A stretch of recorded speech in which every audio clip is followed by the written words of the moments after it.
Hey there, Broniacs. Welcome to part 2 of our interview. This is Captain Arizona Cat here, aka Katie. Hey, my cadets! So we are back with part 2, as Bronson just said. We're here with the Bronze, and yeah, we're getting started again.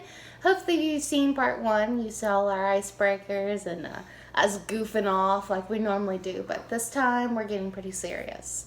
So we're gonna be asking a couple of questions with each other. So yeah, when you're ready, we can hop straight into it. Well, for you, Broniacs and Cadets, as she said, we were spending part 1 of just breaking the ice with you guys and just goofing around. Now we got some serious stuff to attend to. The main reason of this video, of this interview, would you like for me to ask you some questions first? Sure, go right ahead. Okay, well, our audiences may know, respectively, of our differences.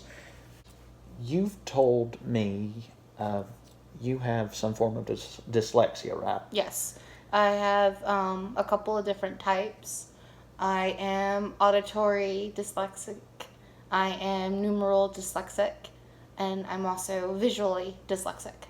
Oh man, that's got to be tough. Like, on my end, I don't know how I would have gone through childhood trying to overcome everything with that sort of thing. How were you able to pull that off? Well, luckily I had my grandmother who was also dyslexic, and my Aunt Julie who's also dyslexic. She has more types than I do. She has about 5 of the 7 different types there are. I got 3. So it's genetic for us, but my grandmother has it. And she had a relative that was a teacher. And back in the 70s, nothing was really known about dyslexia. But her relative knew that blue filter, like blue saran wrap or just a blue overlay, could help the eyes relax and focus on what was embedded. It's like those 3D puzzles that you get. Looking at it and you're looking for that picture. You're focused on it and then it pops out. Well, that's what this blue does for us dyslexics. We lay it on top of what we have and then we're able to read it. So instead of my B's and my D's, like my B's became D's, my D's became B's every time I was reading, I learned how to read with the blue on top. So my B's stayed B's and my D's stayed D's. Oh man, I'm kind of in the same boat with you on that. Like, there's a small fraction of my family that has dyslexia, maybe some form of dyscalculia, and switching numbers back and forth, that was challenging enough for me, which was why I was never a master of math in high school. That's my problem too. With the dyscalculia, it's also, in other words, known as numeral dyslexia. That's what I have. So my 3s were always backwards. They look like E's. My 2s and my 5s always flipped, and I had to really be careful with like my 9s and my 4s depending on how they were printed, because sometimes you had those on your clocks. You have it where it's straight lines, but sometimes if it's straight lines, your 4 or your 9 could be wrong, or if it's printed, your 6 and your 9s could flip and flop. So I had that kind of problem. Oh my goodness. I didn't get over that until middle school.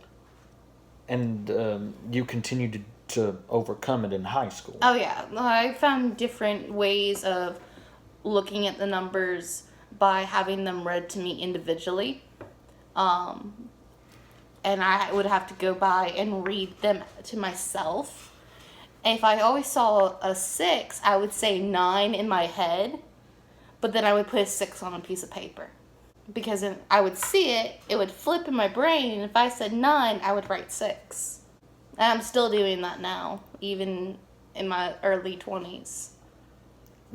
I sometimes do that too. Like, if I see an actual card that says 9, some people tell me it's 6, and I'm like, what's the difference? Unless it says alphabetically on it what number it is, it shouldn't matter. I mean, it's just a number. I also did a lot of cards with like the line underneath the 6 and the 9. Like with some cards, you had the 6 underneath the circle to show you that was the 6, and with the 9, it was the line underneath the stem. So the body was up here, and then you had your stem for your 9. And that's how I also learned with my 6s and 9s, like with my Uno cards. Oh yeah, I was thinking how Uno could be for something like that. But yet, when I met you in college, you seem to have like mastered it as if it doesn't exist, and you don't let that like control you or something. Yeah. It's a part of who you are. You're at an age where you accept it. Yeah, I've got it mastered down that I don't really need even disabled student services because I've mastered it so well. I mean, yeah, there's days where I'm like super stressed out or just a little stressed out and it'll come out. Like I had homework I was doing and I was doing it in late hours because I was so tired. And half of my work was written dyslexic. Like some things were flopped. And my teacher noticed and she's like, "You're dyslexic, I can tell." Oh, well, at least your teacher said it sympathetically. Oh yeah. There's a lot of teachers out there that could take advantage of a situation like this and could talk about a student behind their backs like that, and that's just very hurtful. I've seen stories in the news on where that happens very lately. I've seen this kid out in the school somewhere. I can't reveal where it is, but this kid with autism, he was given a most annoying award. I know, that was so sad. I saw that and it made me cry. What kind of award is that? I mean, that's just that's That's wrong. heartbreaking. It is, and to feel like how heartbreaking that kid must have been. I mean, they can't help it, They cannot help who they are. and you can relate to him because you're autistic. Exactly. I have a very, very rare form of autism. It's a very thin gray area on the spectrum called PDD-NOS. And what that stands for, my fans and her fans, that's pervasive developmental disorder not otherwise specified. It's a very, very rare form of autism. It's so rare that by today's standards, by today's numbers and all that, it's like it doesn't even exist in the spectrum anymore. Like they threw it away and they closed the case on it. But yet I was diagnosed with that. And I have similarities with a person with Asperger's. People with autism, they learn differently than most people. They communicate differently. They process things differently. They even think differently. I mean, most stuff that anyone can do hands-on, people like me, a lot of us, we like to do things by what a book says. We read stuff and we try to follow the directions. A lot of us don't know what it's like to be instinctive and do stuff. But on the other hand, there are other people with autism that can be hands-on, and they can make a spaceship out of tin foil and vegetable oil. I know, it's amazing. They could do anything like that, and I bet you in the next 50 years that there will be someone out there who has a disability but yet becomes president of the United States and changes this country for the best. Well, you have to think, John F. Kennedy, he had a sister that was in a mental institute because she had a disability. That's why we have so many rights and bills now, because he started it. When he learned out what his fate of his sister was, he's like, that's going to change. I mean, the Kennedys fought. Very big historical fact right there. I mean, if the Kennedys had not fought for what they knew was unjust for people with mental issues and disabilities, I don't think we'd be where we are today. No, we would not, actually. And I don't think it's what could separate us from most people. We should be thinking more about uniting than dividing. You see it out there every day with I'm just going to say it. You see it with genders, you see it I with know. religion, you see it with races, and of course, falls into our category, disabilities. The thing we all have in common is we're human beings. We are all different and unique in our own way. But it's not always such a bad thing. We shouldn't see it as a bad thing. No. We should see it as a revolutionary advantage from how, compared to what happened so many years ago, when people were different, a lot of them got treated so harsh that they were either banished from a place or they were just total outcasts because society left them behind because of what they were capable of. But look how they rose up. Oh yeah. I mean, we got Martin Luther King Jr. He made a difference. He made a huge difference. That's a very big example.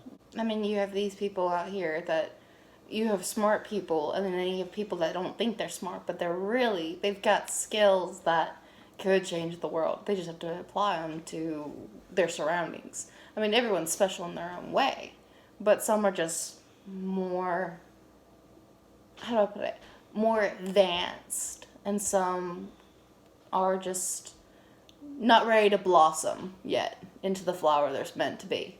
And when they're ready to blossom, they will blossom in their own time. But just because they don't blossom at the same time most anyone else can, that doesn't mean they never will. Absolutely. I mean, you have to take your time. You have to learn how to be yourself, to be comfortable in your own skin. I mean, I wasn't comfortable in my own skin until I really started doing this whole vlog and YouTube channel. Now I have the courage to actually be out there, share what I have experienced.